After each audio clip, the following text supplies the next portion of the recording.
Hi guys, welcome back to my channel. For today's video, we are going to be talking about popular products that I just don't like. I feel like there are just some products that I want to like so bad, and I definitely fall into the hype of certain products because a lot of other people like them. They become very popular in the beauty community and here in the makeup YouTube community as well. But these products, I just don't really understand the hype around, and they just didn't work out for me, and I don't like them for one reason or another. So that's what I'm going to be talking to you guys about today. Please don't get offended if I talk about something that you really like. If anything, I'm super glad that these products worked out for you guys, even though they didn't work out for me. But I just thought that this could be a cute little interesting video. I have about 5 things to talk about. Some of these things you guys probably won't be surprised, but some of these things might actually shock you guys a little bit. Some newer, very popular releases that I did not like at all. I'm going to be touching on that today in this video. But I really hope that you guys enjoy this video. If you hear construction and stuff, I'm sorry about that. It's just like a Monday at, what is it, 2:15, so it's like prime time for construction right now. But I really hope that you guys enjoy seeing this video, and if you want to hear all about products that I just don't like, keep on watching. Alright, so the first one is kind of obvious that I've talked about a bunch on my channel, so I'm just going to talk about that first and get it out of the way.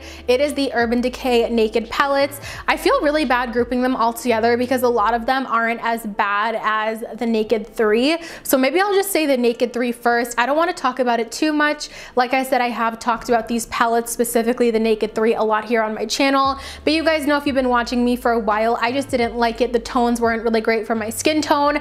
I felt like it took a lot to get those colors to show up, and I'm just really not a fan of the layout of the palettes and stuff like that. My favorite Naked palettes are the original Naked palette as well as the Naked Smoky. In my personal opinion, I feel like the Naked Smoky has the best formula of all of the Naked palettes, but I'm still not the biggest fan. I don't reach for them that often. I do still have all of them in my collection because I just feel like they're more of a collector's item to me at this point. Maybe I reach for one once in a while, but very, very rarely. But I would say my favorite one is the Naked Smoky. But I am hoping that as they did start to release more, they were improving the formula, but I'm not too crazy looking back on them now. Not too crazy about the formula of 1, 2, and 3, especially Naked 3. I just didn't really like that pretty much for the tones. I think I will always appreciate my Naked palettes because they really started the whole industry for palettes in general in the makeup community, but I definitely don't think I would ever get any more. I definitely talked about those a lot more than I wanted to. You guys know I'm just not the biggest fan.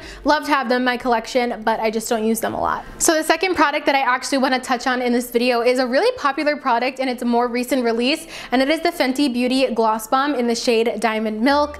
I really wanted to like this, you guys. It just did not work out for me at all. I really love the original Gloss Bomb, so I was like, yes, I'm definitely gonna get the Diamond Milk. Diamond Milk is described as a shimmering pearl, and I probably should have taken that into consideration before I actually made the purchase. I thought that it was stunning. I thought that it looked so good on anyone else, but to me, typically, pearly and more cool tone things don't look good on me, but I still went to get it anyway because I loved the original Gloss Bomb so much. I was right. When I actually went to apply Diamond Milk, I felt like it didn't do much of anything for my lips besides make them look smaller. And you guys know, like when you have foundation on your lips and you're like, ooh, my lips look dead, quote unquote, and you need to like take it all off so you have that color back in your lips. I really felt like that's what Diamond Milk made my lips look like. Since I don't really have that much pigment in my lips, and since Diamond Milk is just very clear with that silver reflect in it, I felt like if anything, it was shrinking my lips. It wasn't really making my lips look more accentuated. It just did not make my lips look good. I feel like it was definitely the cool tone aspect of it mixed with those silver glitters. It just wasn't a good situation on my lips. And when I was telling people this, they were like, why don't you keep it and mix it on top of lipsticks? You could add a little shine on top of your lip liner or something. To me, when I wear lip gloss, I'm the type of person that I like lip gloss because of its ease. I like lip gloss because I could throw it on without looking. I could throw it on without putting anything underneath. That is my personal favorite way to wear lip gloss, and I love being able to have a gloss that I could wear on its own, and Diamond Milk just wasn't that for me. So I guess just overall the biggest thing for me and contributing to why I didn't like it was how it was a little bit more on the cool tone side. It didn't have much color to it, and I felt like it didn't do much for my lips at all. I did try it a couple times. I tried so hard to like it, and I contemplated even keeping it to show you guys and just to have in my collection, so I had both of them, but I decided to return it. I wasn't a huge fan. I knew I wasn't gonna use it. Like I said, I think it's a gorgeous product and I love the concept, but I just wish it looked good on me. Like, it looks good on other people at the end of the day. I just didn't have that much luck with it. The next two popular makeup products that I want to mention that I didn't really like are both actually from Too Faced. The first one being the Hangover RX Primer. I know that this primer is so popular on YouTube, especially amongst those with more dry skin. I really wanted to love this primer because I have mentioned a few times here on my channel recently, I've been loving a moisturizing primer. I've been loving a super glowy look, like a fresh luminous look to my skin, especially now that we are in fall and winter and my skin gets dry. I really want a nice luminous look to the skin, so I figured let me try this. I just wasn't impressed. I felt like it wasn't doing much. When I first applied this, I was like, ooh, this feels kind of nice. It was kind of like serum-y, it was hydrating, but once it kind of soaked into the skin, it didn't feel hydrating anymore, and I also didn't feel like it left my skin looking glowy. It kind of just soaked into the skin, and that was it. I don't really know how else to explain it besides that. I really like to compare it to my Glossier Priming Moisturizer, which I feel like I have on now. My skin looks so healthy when I wear my priming moisturizer. It looks luminous, it prolongs the wear of my makeup, and my skin feels genuinely hydrated. Whereas once the Too Faced one would kind of just set into the skin, I felt like I didn't feel it, and I also didn't see it. So I felt like it didn't do much of a difference as far as how my foundation looked or how moisturized my skin was. But I also felt like sometimes when I mixed it with other primers, or if I applied my foundation in the wrong way, like if I would buff my foundation in too hard, the primer would actually start to peel up off of the skin, or like pill or flake. I don't know what the right word would be, but you guys know what I mean. When your primer kind of balls up, that's the word that I'm looking for. When the primer balls up, when you mix it with something else, or once you apply the foundation, the Hangover RX Primer did that to me, and I do not like that at all. That's like end game for me when it comes to a primer. If a primer balls up on my skin, I don't want anything to do with it, because that's just gonna ruin the whole look of your makeup and the whole feel of your makeup too. So unfortunately, that just didn't work out for me. I really did want to love it because I do love the Hangover RX setting spray. I love using that before and after my makeup. That's been a total hit for me, but the actual primer, not so much, unfortunately. By the way, you guys, if my voice is sounding a little raspy in this video, I have been filming for a while now, so I think I'm just starting to lose my voice. So I'm just sipping on some tea here, just trying to get my voice to be like normal so I could get through this video. The next Too Faced product that I didn't like that is really popular, I want to say this might be Too Faced's best-selling product, and it is their Better Than Sex mascara.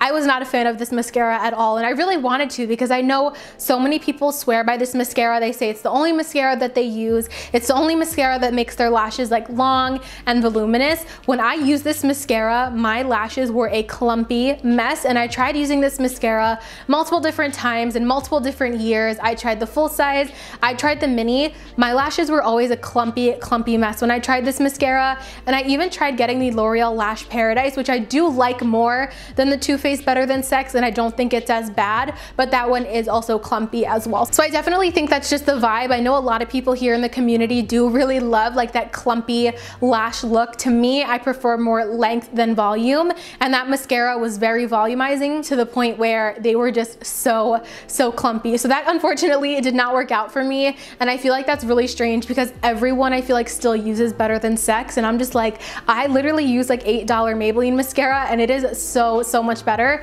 than any tube of Better Than Sex that I've tried, in my personal opinion. But I know it works out for a lot of you guys. Sometimes I don't like doing these types of videos because I don't want to sound really negative or like I'm bashing a brand, but I'm just trying to keep it real. These are the products that didn't work out for me, and that is why. And I just feel personally for me, I could spend $10 on my Maybelline Total Temptation and get a way better result. And the last product, the fifth product on my list, is the CoverGirl Trublend Matte Made Foundation. I was really excited when this foundation came out. I was so excited to do a wear test for you guys. I was so excited to test this and wear it because I get really excited over drugstore makeup. You guys know I love my Maybelline Matte and Poreless. I love the Maybelline Superstay, is the best foundation that I've ever tried. Drugstore foundations get me really excited. So when a new one comes out, I always want to try it and share that with you guys, of course, if it works out for me. So I will have a card right up here. I did a whole in-depth review, demo, application, as well as a wear test for you guys. Definitely go check out that video, but it just wasn't my favorite. It looked very heavy on the skin and I felt like I had to kind of build it up. I felt like it wasn't totally full coverage like they were claiming it to be, but I did feel like it looked very heavy, very cakey, and I did feel like it did have a tendency to oxidize on my skin as well. I did test the foundation out multiple times, and every time that I tried it out, not only did the foundation oxidize, but I felt like my tried and true face products that I put on top, like my bronzer and my contour, it would almost turn those orange as well, and I was just not really loving that too much. One of the biggest turnoffs for me of that foundation was the fact that I felt really dry and my skin felt really matte, like it was no hydration in that foundation. It did not feel plumping on the skin, it did not feel comfortable on the skin, but then I was so oily, and I really thought that since I felt so matte, my skin was gonna stay nice and matte throughout the day, but I was so oily for how matte I felt, so I really don't like when foundations do that, because I feel like if a foundation feels matte, I wanna look matte as well. I feel like it didn't live up to my expectations, and I didn't really like it as much as other people were saying that they loved it, so yeah, that was just a really big miss for me. I definitely would recommend staying with like the Maybelline Superstay. That is the foundation I'm wearing today, and it is the best foundation ever from the drugstore. Or honestly, it's the best foundation that I've personally ever tried. It's the only one that I really use. All right, you guys, so that is going to complete this video. I know it was a little bit on the shorter side for me, but I just wanted to keep it short and sweet, and I figured we could just do a quick little video for once. I know a lot of my videos are on the longer side, but personally, I really like watching longer videos, and I like making longer videos apparently as well, but I really hope that you guys enjoyed seeing this video. Like I said, if I did mention something in this video that you guys really love, I am so happy that it worked out for you. Please don't take it as me like bashing the brand or bashing the product. Makeup is very specific to skin type and skin tone, so something that I love, maybe you guys don't like, or vice versa. But if you guys did enjoy this video, definitely make sure to give it a thumbs up, and also make sure you guys are subscribed to my channel before you leave. I would love to have you guys here as part of my little YouTube fam. If you guys don't want to miss out on any of my future videos, click that notification bell down below, and you will get directly notified every single time that I upload a new video. As always, thank you guys so much for watching, and of course, I will see you in my next one. Bye guys.